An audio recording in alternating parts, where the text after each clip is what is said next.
Hey everybody, Coach Hughes here for another Be Best You podcast. And on this episode, I have Bill Blum. Hello, Bill. How are you, sir? I'm doing well, Coach Hughes. Thank you. All right, this fine morning in New Jersey. We had a little bad weather the last couple of days, but today it's about 60, and I might have to leave the rest of the day and go outside. But we Yeah. were, yeah, we were introduced by a mutual friend, Steve Reed, and he had thought that in working with you, that one, I would be benefit from learning more about AI, but also the podcast audience as well. And when we got a chance to talk the first time, I realized that yeah, this could be very helpful for myself, but also for this audience that wants to become better versions of ourselves with the idea of leading others. Um, you're the founder and CEO of Alpine Business Systems, and I think 37 years. And you can find Bill on LinkedIn if you want to follow him there, and it's Blum. So if you guys want to check more about him, but yeah, thank you for coming on. And this is a very hot topic right now. I mean, it seems that since we've talked maybe 3, 4 weeks ago now, um, every time I turn around, there's a new interview on whatever NPR station or something pops up on my phone about how you better, the biggest thing coming right now is getting ahead of the AI curve. And before I kind of hand it over to you to kind of talk more about it, but yesterday Steve and I were texting back and forth, and I literally was pulled up to a stop sign to make a right on the street I live on. And, they have the round circle white stickers on cars like 24, for marathons or maybe RI for Rhode Island. And this sticker said AI. So I kind of was like, I don't think there's a state or a town that has an AI on it. So I thought it was very ironic that here I was talking to Steve back and forth texting, and then knowing we're going to do this interview today, and there right in front of me is AI. So I think that's a sign. What do you think? Oh, it definitely is a sign. And I firmly believe it's the most transformative technology the human race has ever created. And it's already impacted our lives, but it's going to be even more so at an alarmingly fast rate. Yeah. So I'm not tech naive, but I'm definitely not a tech expert. I've been introduced to a few AI tools from some folks, maybe helping me edit or pull some highlights out for some of the videos, a little bit of writing, but can you kind of speak a little bit? What's the evolution of AI, and it's come on fast. I mean, for me, it came on my radar only 3, 4 years ago, and it seems to be just taking over in such a fast pace. Um, what's kind of the evolution of the AI, and where do you see it going? That's a great question, John. Do you mind if I share my screen with you and Please. help people to understand uh, sort of the context around which a lot of this is happening? So this is a chart that actually I used AI to create. This is the global GDP since the year 1000. Now, we don't have data going back that far, but this is World Bank data, which is in trillions of dollars. And as you can see, every technological innovation along the way has moved the curve up in terms of global GDP. And what that means is, people have been raised out of poverty. Democracy has taken hold across the world, although it's always under assault in some places. But this tells the story that we have, since the year 1000, the global GDP has risen 224 times, and the population has only risen 8 times. So this is a pretty telling statistic here. Uh, the technological evolution of work started with muscle work. This was a major, major thing. Wow, a wheel. We could put an axle on it. We don't have to carry things, right? Then it started to take over craftsmanship. If anybody knows who the Luddites were, the device there on the left is a loom. And instead of like weaving together fabric to make, or threads to make fabric, they figured out they can do it with a crank. And the Luddites actually destroyed these factories, burned them down, killed people because they thought jobs were going to be taken away in the 1800s in England. What Hmm. happened after that, 50 years later, game over. the looms came out, and then you had electricity, and the looms are even more powerful. And on the right there, obviously, is Henry Ford's assembly line, where they took craftsmanship and that people actually had one single job on the assembly line, and it was incredibly efficient, just like the technology today is. Fast forward, not even fast forward, later on in the 20th century, we had computers on the left there where it started to calculate things faster and better than any human being. And that's old IBM mainframes and mini computers. And then in the 80s and 90s, we saw spreadsheets come out where everybody had a spreadsheet now. So it took over our structured logic, which we thought was a domain of a human being. Mm. Machines took that over. Then we added tons of data, terabytes, petabytes of data, and we added more processing power over the past 20 years. And what's happened is we're able to take that data and use it in such a way that we can now do serious analytics and strategic thinking along with the machine. So weather forecasts are more accurate than they've ever been. Those storms that came up and destroyed Asheville, North Carolina, the storms in Texas, they predicted those hours, if not days before. The problem is these are remote areas, and unfortunately, we couldn't get the message out in time. But our ability to predict the unpredictable in the past has been incredible. And obviously, in the lower left there, you have all the logistics that goes on and that we see in the global supply chains. And we always thought that we had the domain of creativity. And this was the thing that machines can't do that. Well, over the past 2 years, it does that. ChatGPT is incredibly creative, comes up with incredible ideas. Uh, DALI on the upper right there creates images. Many of the images in my presentations I've done myself, and I'm not a graphic artist, but it creates incredible images. Finally, I used to be a musician, I still am, spent a career in music.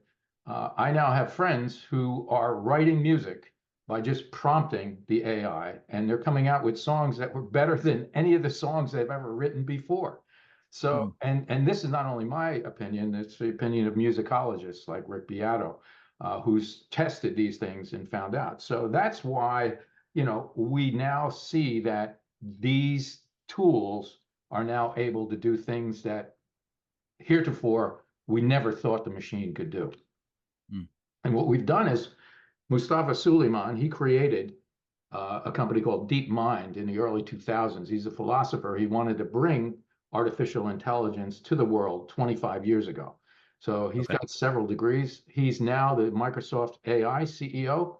He spent a career, his company was bought by Google. He was the Google AI chief for years. He then went out and started his own company again, and then Microsoft picked him up a couple of years ago, 2 or 3 years ago, as their CEO. And what he says is, we've now created a new digital species, which means that we can actually interact with the machine just like we do a human being, but it's not a human being, it's a digital species. And that's a disturbing thought in a lot of ways, but I've come to understand that if we think of it in that way and we interact with it, these tools that are available to us in a certain way, uh, it's incredibly powerful. Bill Gates, when he was asked, so, okay, AI is coming for our jobs. I don't believe that. I believe it's going to help our jobs. He was asked because AI does a lot of coding, and that used to be the future of a career for somebody in computer science. They asked him, what is the future career going to be? And he thought, as he always does, for a couple seconds and said, you know what? I really don't know. But I do know two things. Curiosity and a thirst for knowledge are the most important attributes that anybody that's entering the job world should have. And anybody Mm. that's in the job world should have, because this technology is so powerful. The technology is curious and has a thirst for knowledge. Anybody who's used it knows that. So if you interact with it in that way, I've found, the companies I work with, my company have found that if you interact with it like that, you get some incredible, incredible results. So if you don't mind, I'll talk a little bit about now how a small and medium business can actually use this technology. And we've come out with a strategy called Peak Intelligence, which takes the ideas of Ethan Mollick. Ethan Mollick is a Wharton Business School professor. He's on sabbatical now, just wrote a book called Co-Intelligence. And by the way, everybody should know this is October 15th, 2025. By the time this airs, things will have changed. Dancing partners will have shifted. Microsoft will have another relationship. Google will, Amazon will, ChatGPT will, OpenAI. So this stuff is, as you said before, evolving incredibly fast.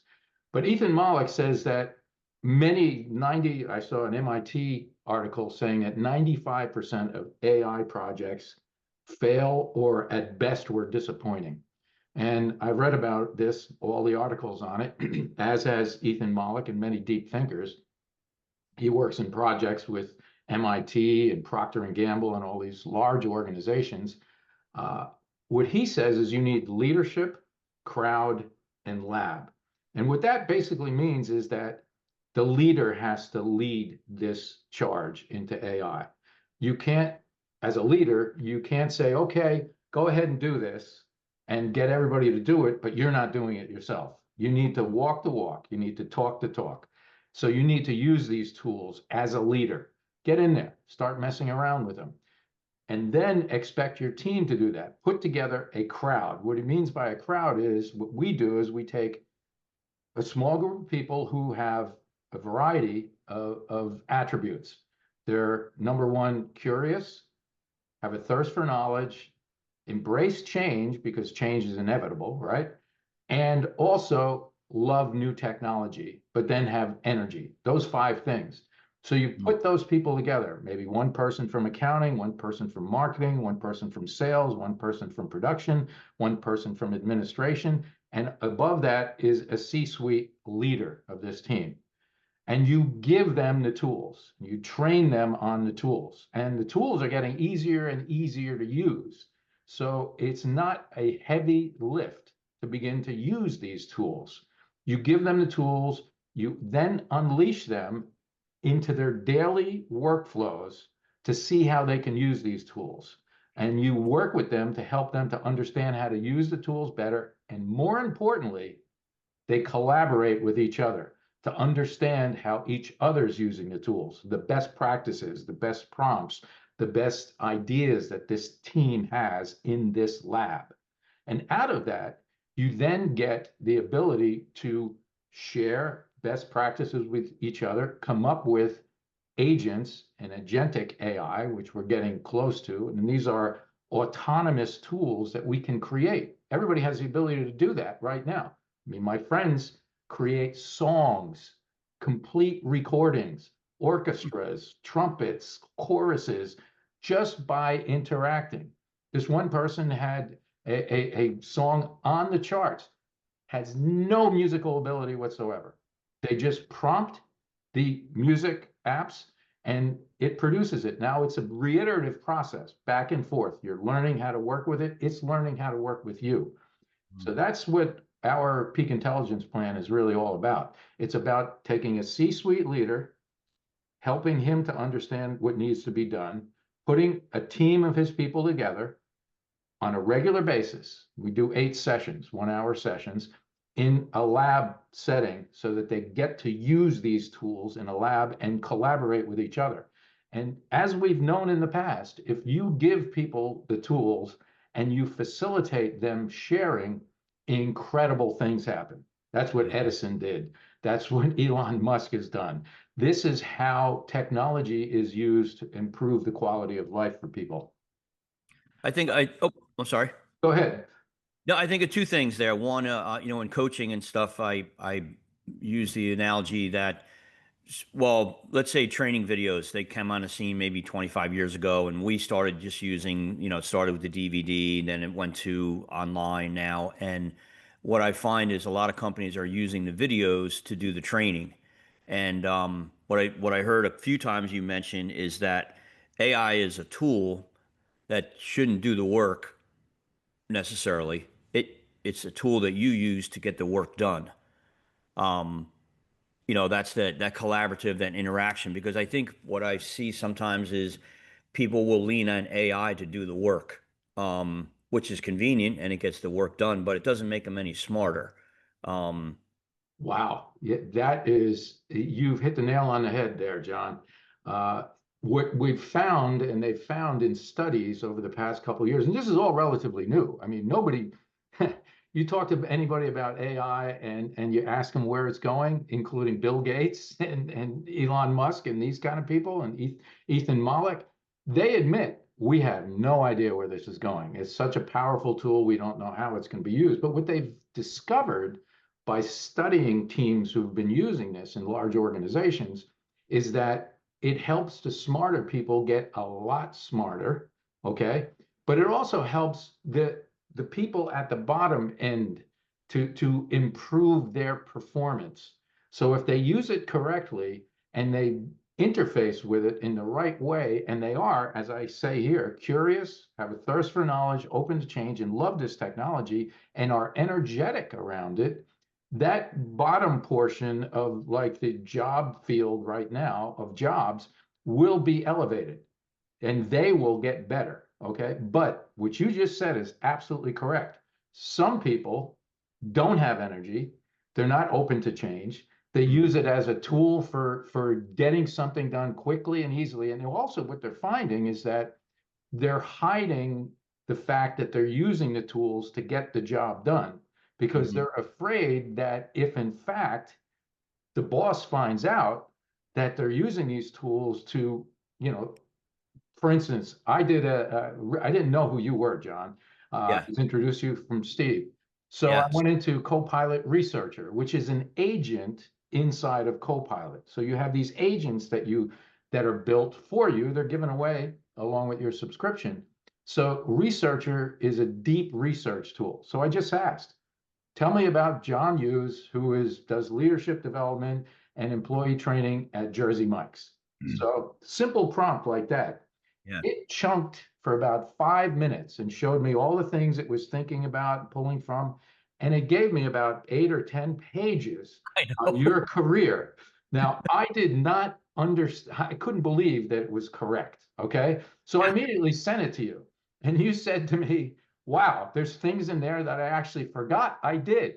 yeah, And every bit of it was true. So in the past, when I would do that to build a relationship with somebody, seek to understand before being understood. You mm, want to, that famous St. Francis phrase, you want to understand people. So I would go to LinkedIn, I'd go to Twitter, I'd go to Google, I'd go to Bing, I'd do searches on a person. It would have taken me probably, I don't know, an hour, 2 hours to pull down all that information on you and organize it in a way that's understandable.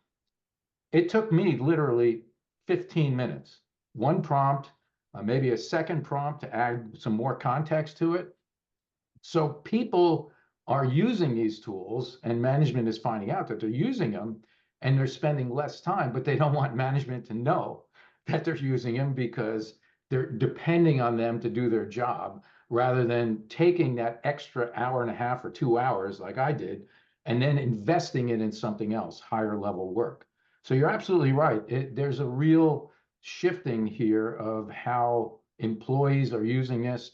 If you really engage with it and you take that extra time to do higher level work, some really amazing things will happen. But as we know, not everybody's going to do that. Some people are just going to hide behind it, you know, depend on it. And many people have gotten in trouble for that. There's sure. multiple cases where lawyers have gone out to ChatGPT or another tool and pulled down a brief and created a brief and cited cases that were completely false because you have to understand this technology is not perfect. It Mhm, gets things wrong a lot of the time. It all depends on what it's trained on. And if it's trained on the internet, that's a problem.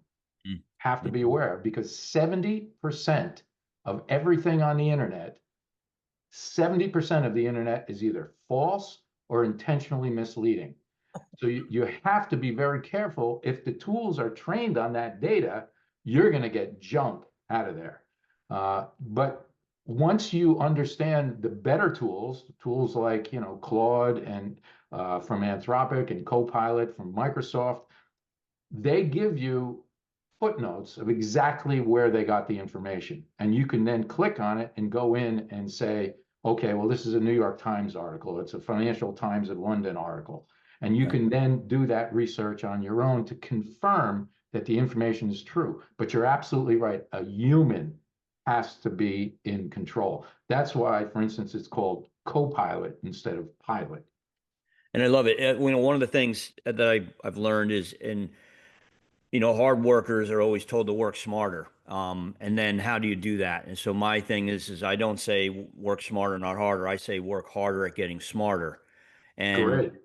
the idea of a lot of the younger, folks that I work with, say the 21 to 25s who are just maybe becoming managers, but they want to get to that C-suite, if you will, level at some point in their careers. And what they aren't taught during that journey is, how to even put an email together correctly. Um, and I think we spoke about that when our first time we chatted. And uh, so you put an email together, and if you're not, maybe learned in maybe how to write an email or writing in general, you kind of write the way you talk. But then if you throw it into AI, the result sometimes is words that you would never use in a conversation. But I think the part that like a large part of this audience is, I would say to them is, with this tool, it's not something that should do the job for you. It should help you do the job, but um, it can really be something that can help your career grow by, presenting yourself more learned, more intelligent, more professional. Absolutely. You're 100% right. It's like any other skill set. I have people on my team, they're horrible writers, okay? They're good workers, they do their job well, but when it comes to crafting an email, boy, they are entirely lost. And they have used the tools and it's incredibly impressive. And what's happened is it's like anything else. I mean, this tool surpasses our cognitive ability in ways that we can't even understand or imagine. In fact, when Watson beat all the chess masters and DeepMind, Mustafa's company, which was Google's company by that time, beat every player on AlphaGo, which is a game I never played, but they tell me it's like chess on steroids. It's a big Asian game. Okay. It beat all of those people, and the people who created the models didn't even understand how it worked. And they're now studying those moves to understand the logic behind it.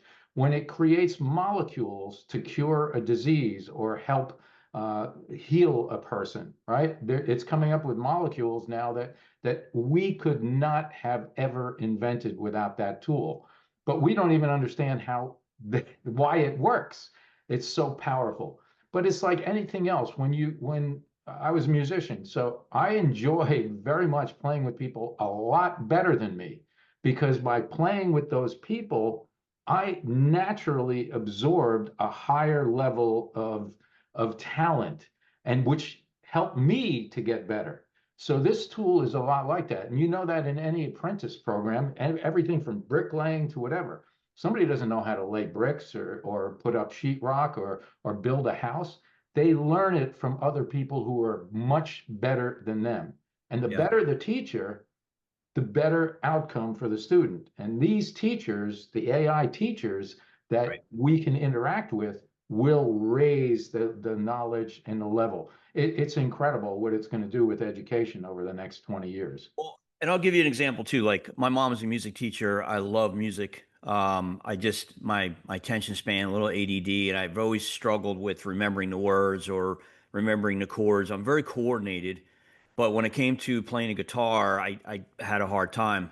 And I think about how now you have the phones that you can put a teacher on, and I'm a visual learner, so I can see. Now you can watch the phone and play a song by A, B, C, D, and just follow those prompts. Where I can learn how to play the piano now visually because because that program is showing me it. Where before I wouldn't have been able to, I would have not even tried to learn the piano again. Um, and that's kind of what I see is that you said, and it was funny because I was thinking this, and then you said it is AI can also be a great teacher, even with the emails, because what you'll find is if somebody pays attention to it and they write the email, AI cleans it up and they just send it, that's not helping them. But if they reread what AI did and then do it again, eventually their writing will improve. I've seen it. Oh Um, yeah, you know, absolutely. The most exciting thing for me, I mean, it's great to be able to use it in business, and we can talk about some of the things that you can absolutely do right now to improve your business's performance. But I mean, the really great things are going to be in medicine and education, in yep, terms of improving the quality of life for people around the world. Mustafa at Microsoft is doing a study now with a group of AIs. Each one has its own, um, I would say, expertise. It's trained to be a certain way, just like, a neurologist looks at something different than a cardiologist, different than a physical therapist. So they have all these models that have different expertises.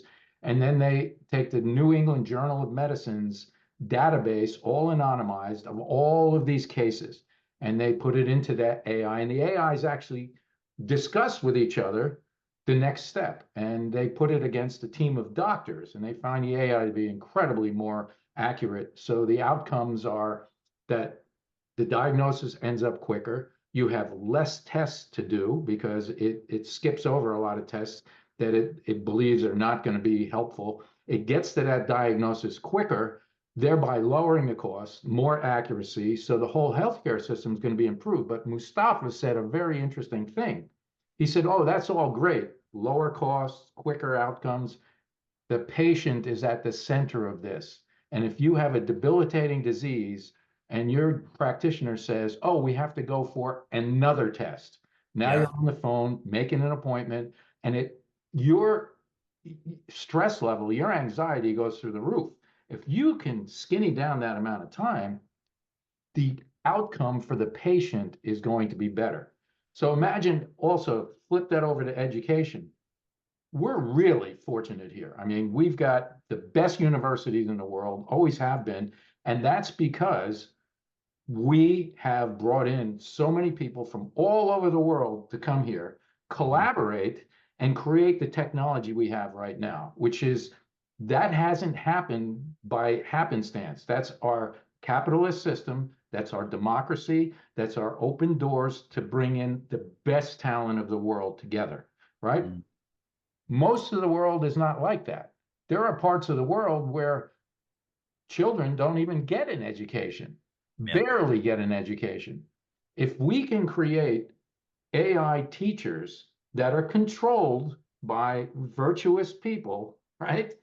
And teach children where it understands the child and their ability level, and you have a curriculum you want to teach, it will begin to interact with the child as an agent teacher mm, to teach them at their level and bring them up. So you can take one teacher, and that teacher, she can be in control of dozens of these AIs and children around the world in remote places. Now that we've got Starlink that gets internet into the places heretofore never had it. yeah. So now people in remote areas, children at the age of 5 and 6, can have a specialized tutor exactly for them. So imagine what that's going to do when the children of the world become smarter and smarter and smarter. Well, too, I have my son, 26 years old, has autism, and that's what you just made me think about is, how does he learn? And everyone's trying to figure it out, but it sounds like I'll definitely look into. Is there a particular AI platform that is educationally focused? That's a great question. I really don't know. I'm sure there is. The Khan Academy, if you've heard of them, I know has been doing incredible research in that area, and they keep coming up on a lot of my feeds as in the forefront of that field. Yeah, yeah. I think too, I go back and forth with. obviously the fear is, I use the example when cash registers start to tell I'm 60.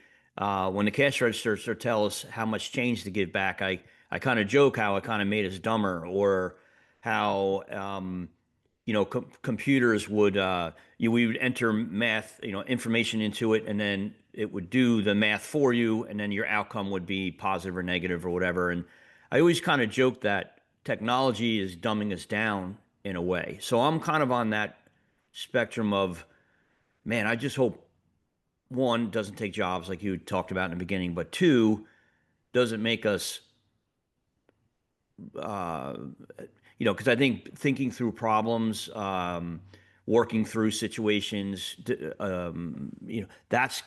what makes us smarter. And if the computer, if you will, or AI makes all the decisions for us, but I also don't realize some of the positive sides, like you said, with the medicine or the education or this. So it's this battle, right? It's this kind of what's Oh yeah. Yeah, there's always it's a double-edged sword. Every technology has been, all right, a double-edged sword.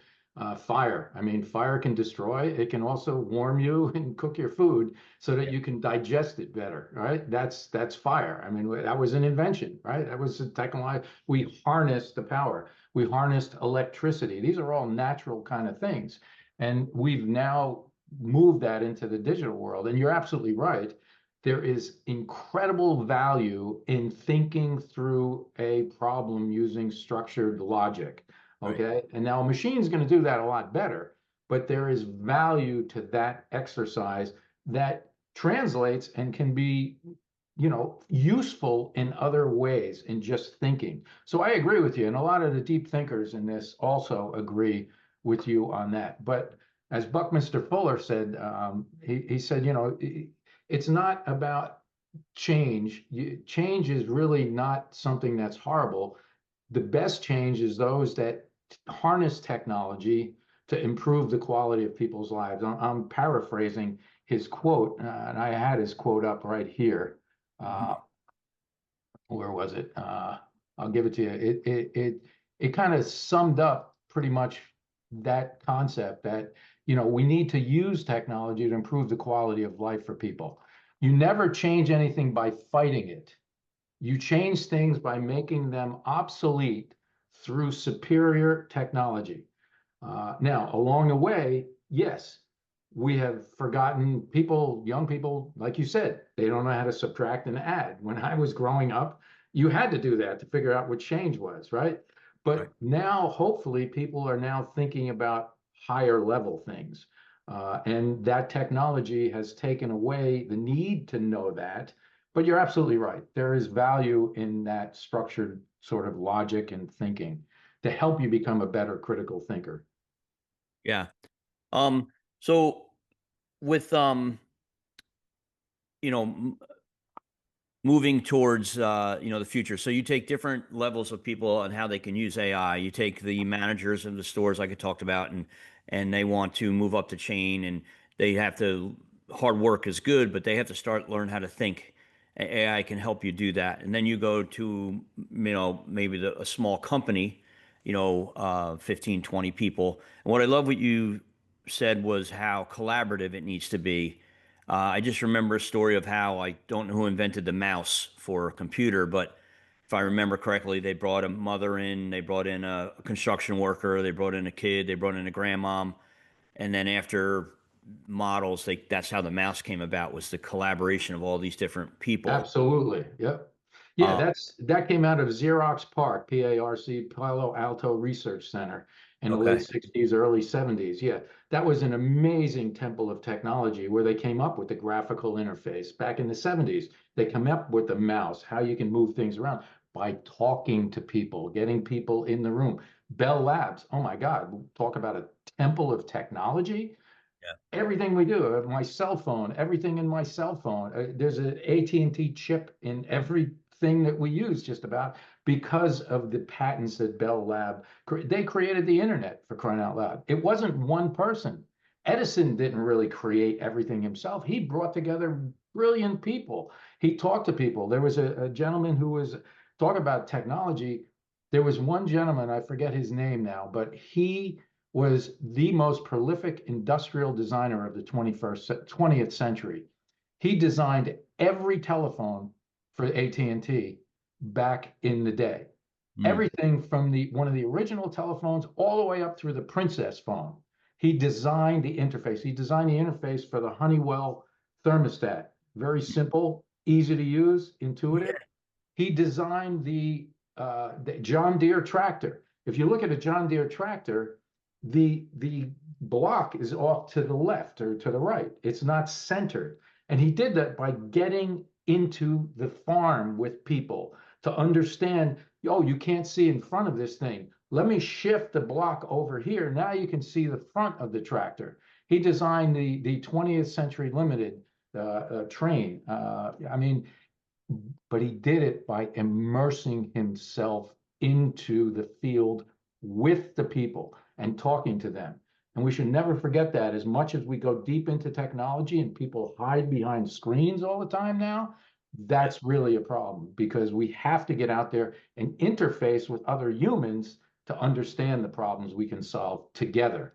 Because it's not one person who's going to change this whole thing. Elon Musk didn't design all that stuff. No, no, no, no, no. He's got reams and reams of people out there doing that. And we need to foster that more in the team setting. And that's why, again, it's important leadership, crowd, and lab. And I'd like to talk a couple things that people can start thinking about if you have a small business or work in a small business. These are just a few of the things you can begin to explore with technology and AI specifically. It can streamline your inventory management, staffing, scheduling. We use it all the time in my business. It's improved our productivity. It's improved our top line and our bottom line. We haven't fired anybody. In fact, we've hired a few people. But the people we have are doing, like my solutions team, sales team, they pump out 8 times more proposals than they did 5 years ago. Mm. 8 times the number of proposals. Anybody who's in sales understands it is a numbers game. So if you can get more proposals on the street, you're going to be able to sell more stuff. And you do it with the same amount of people. My accounting team, we actually shifted people from the accounting team into the marketing team and using AI in the marketing team because through the use of AI, we went from 3.5 full-time equivalents to basically 2. And by the end of the year, we're going to be down to 1 because we're able to use the technology. And have we gotten rid of anybody? No. We have transferred their skill set, the things they're really good at, things they like to do, into another revenue generating area. Customer experience and loyalty, we use it all the time to get customer feedback and customer satisfaction indexes. It can look at data like never before to optimize site location for a building or a business. We're now using it for automation in marketing. It's one of the biggest fields that it's had a huge impact on, and that's growing incredibly well. Now, you have to be very careful because there's a lot of what they call slop. Slop is a term that's used in AI when you just take the output and you just throw it out there. So you're throwing slop out to the world. Work slop, they call it. So you have to be very careful about that. And obviously, my inbox over the past year has become flooded with marketing materials. So what did I do? I found an AI that's specifically designed to clean up my inbox. And I just Mm. started using it a few weeks ago. And it is amazing. In fact, every time I get an email that is looking for a response, it drafts a response. Sometimes it's a one-liner, sometimes it's 3 or 4. Now, do I just throw that out there? No. I look at it and say, oh, that sounds exactly like what I wanted to say. I don't need to say this additional stuff. Or no, that didn't make it at all. I do my own response. But it has slimmed down the amount of time it takes me to sift through my inbox. Obviously, marketing automation, local marketing campaigns, and if you're involved in food safety and whatever, there is incredible tools to help comply with the incredible number of government regulations that are coming down on businesses. And we're using AI tools to help those compliance activities. Heretofore, they would take much longer than they do now because of the AI tools that we have. Yeah, a couple things. I think one, the company I'm affiliated with, and then obviously who purchased it, who owns it now, and on their LinkedIn page, this is Blackstone, by the way. It's interesting when they do these little fun interviews with various people in their leadership team, and two or three of them are about their investment in the AI world. So here's Blackstone. I think it's the largest private equity firm in the world. And one of the things they're dumping their money into, or investing their money, I shouldn't say dumping, is this world of AI. You look at what we're doing in our brand, where, when you call up and you want to place an order or whatever, you can talk into, because I think you had mentioned that when we chatted, but we are now utilizing AI to allow you to train your own order person on the online Oh app. yeah, yeah. Um, but I think, thinking about a small company, say somebody owns five restaurants, they're doing well, but they're working hard. They don't really understand their numbers. They're making money, they're paying their bills. They're not really how if they're going to make an investment in something like this. Um, what do you think the investment versus the payoff would be for a small business? Say they own five small, ice cream donut shops, something like that. Well, if they do what Ethan Mollick says and have a leader at the top who understands the value of this, believes in it, okay, is curious themselves, has a thirst for knowledge, open to change, loves new technology, and has the energy, if that leader can put together a team of their people and then get some facilitation, like that's what we do. We're a Microsoft partner. We're on the forefront of what Copilot, Microsoft's tool, can do. And Microsoft is the tool set of the vast majority of businesses. So if you Okay. already have Microsoft 365 and you already have the tool, you have to help them to learn how to use it and begin to inject it into their daily workflow processes.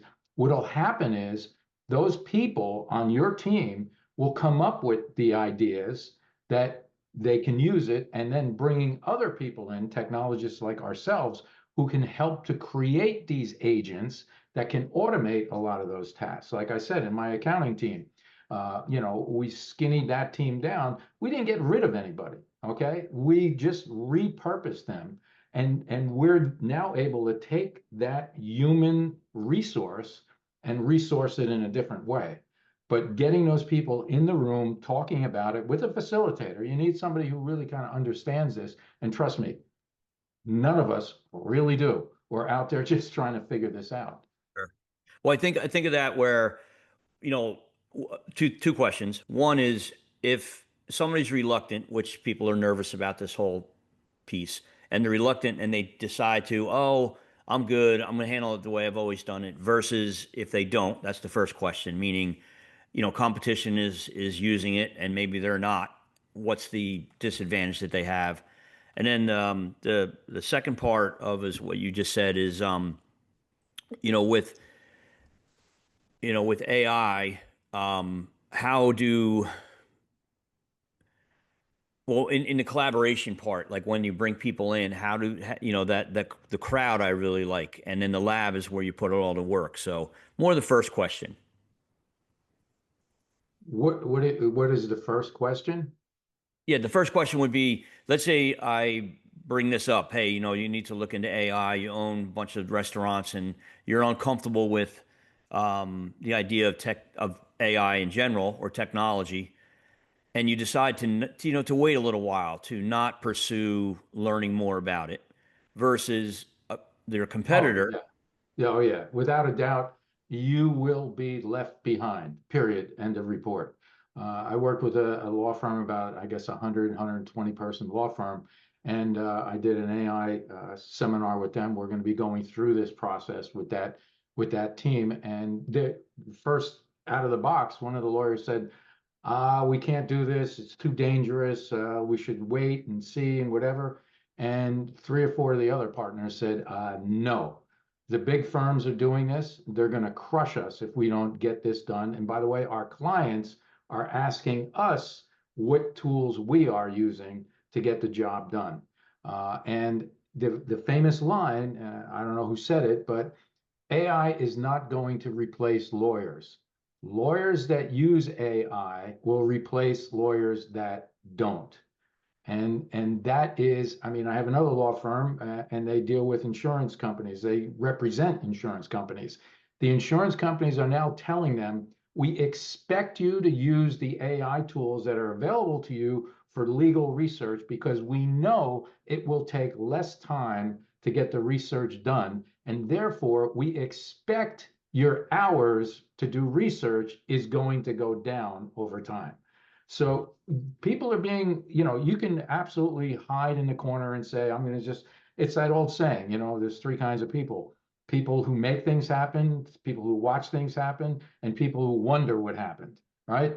Yep. So you really need to be the people who make things happen. And it's a jagged frontier. That's another term, Ethan Mollick term that's popular in AI, the jagged frontier of AI. What that means is that it does some things incredibly well.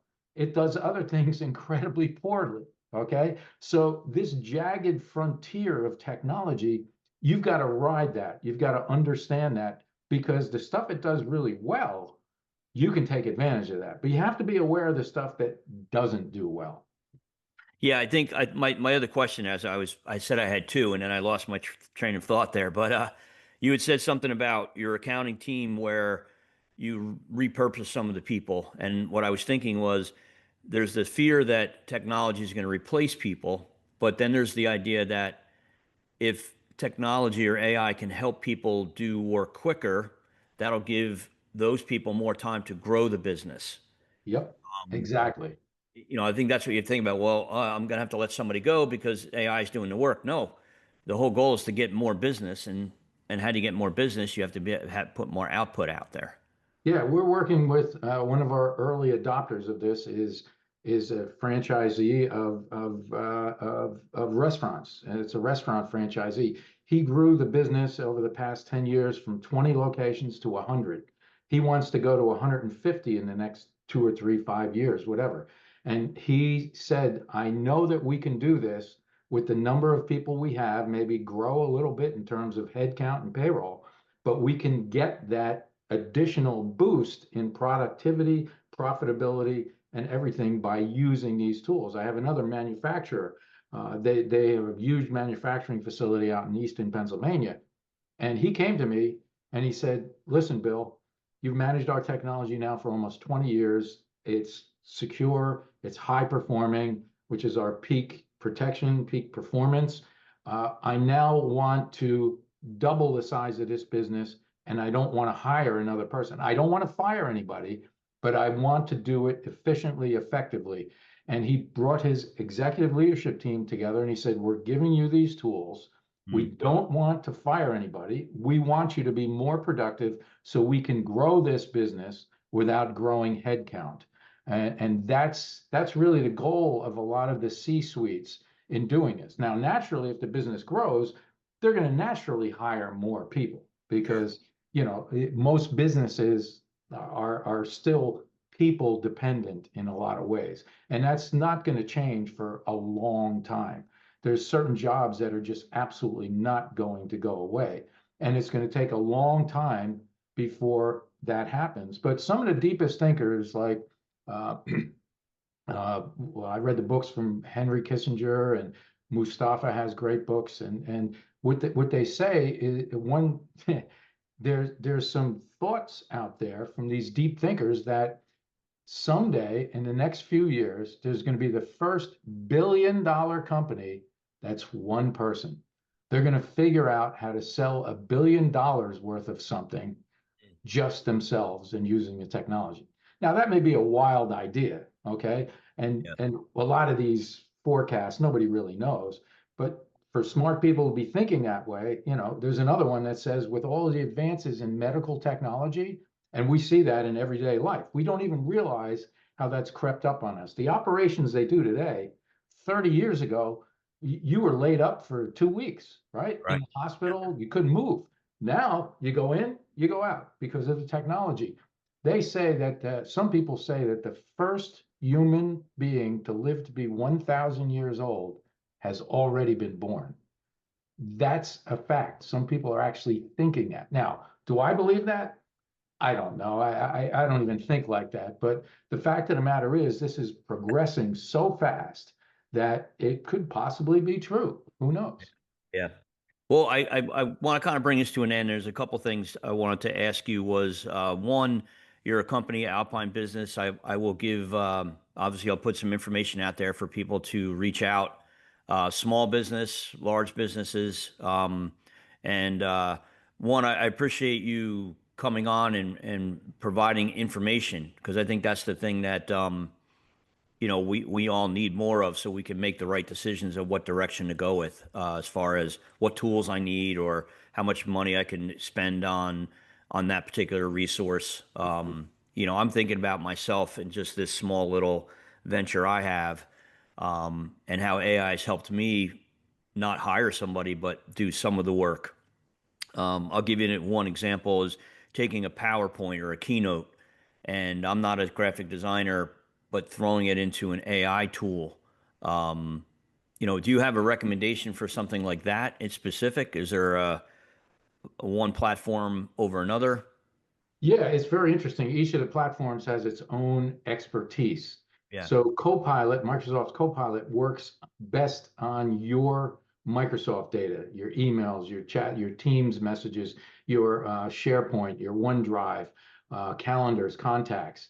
It's built right into the platform. So it's designed to use your data. And by the way, Copilot doesn't share it with anybody. It doesn't use it to train the model, which is also why they're a very ethical company with Mustafa at the helm who believes that it's got to be ethical. So they don't use your stuff as opposed to somebody like DeepSeek. It's you put that into DeepSeek, it's now in Beijing. They have everything you put in there. You put in your marketing plans. God forbid you put in your financials. The Chinese government has that. So you got to be careful which tools you use. But also to your point, there are some tools that are better at certain things. So Microsoft's Copilot is built on ChatGPT. They are the biggest investor. They've got a close relationship with them. And DALI is another tool, graphics tool. But I'm not a graphic artist. I talk to a lot of people who are in graphics. They say that Gemini, the Google tools, are the best at image generation, video generation. So Gemini is really good at that. Microsoft just a few weeks ago put a relationship together with Anthropic for Claude because Claude is better at certain things than Copilot is. But you'll find this out by using those tools. Right. The Grok from Elon Musk and Meta's tool and the Gemini tool. And yeah, it takes time, it takes effort, but pick one or pick two and put when I do it now, I do a query, I put it into sometimes 4 or 5 different AI tools to see Okay. the differences that it comes up with. And very interestingly, once there is a commonality amongst those tools, I kind of think like, oh, that's probably the way to go. Mm. So yeah, it's like getting a team of people together and asking them their opinion based on their expertise, how they've been trained, just like the models have been trained. You're going to get different answers. And if you ask a graphic artist to create something, you're going to get something a lot better than if you ask an auto mechanic or a technology person, right? So you have to understand which tools are better at what. And they're all Well, fighting for dominance. So they're all trying to be the best at everything. no, I love that. That's perfect. And yeah, instead of going and finding the first thing that pops up and then going down that rabbit hole, look at multiple platforms, not the one that always pops up first in your search, and then do the research. So, well, Bill, I appreciate it. One is it's helped me realize that if in the right hands with anything, this is going to make us better on every level. There's always the fear that it's going to invade and you know I always think of that TV or the cartoon Wally. Yeah. Um, Oh you yeah. know, and I always kind of use that as kind of a sarcastic reference, but I think technology is good and we need to understand it more, but also recognize that it's not going to do the job. You need to do the job using technology. And it needs guardrails around it, which is where governments have to step up. And, we're in an arms race with the Russians, with primarily the Chinese. And we've got to get really good at it if we're going to compete on the world stage. We have to really invest in it. Putin said about 10 years ago or so, said that the country that dominates AI will dominate the world. So Scary. that's Putin. That's kind of scary. You're absolutely right. It reminds me of 2001: A Space Odyssey. Yeah, The final scene, open the pod doors, Hal. I can't do that, Dave. I Okay, know. so that's kind of scary. I mean, there's stories now that are absolutely frightening as what some of these models have done. I don't want to get into that, but yeah, you're absolutely right. It's a double-edged sword, and it's one of the most powerful ones we've ever invented. Well, I appreciate it, and your information is on the screen there. And for anybody who wants to learn more about this, obviously reach out to Bill and his company. But I just the tip of the iceberg for me, and I'm excited to do some exploring from to take the podcast and this project to the next level, but also help me in my career, but then also help others, which is really what this is all about, helping them become the best Absolutely. person themselves. So I appreciate it. Yep. You're most welcome anytime, John. I All right. enjoyed it.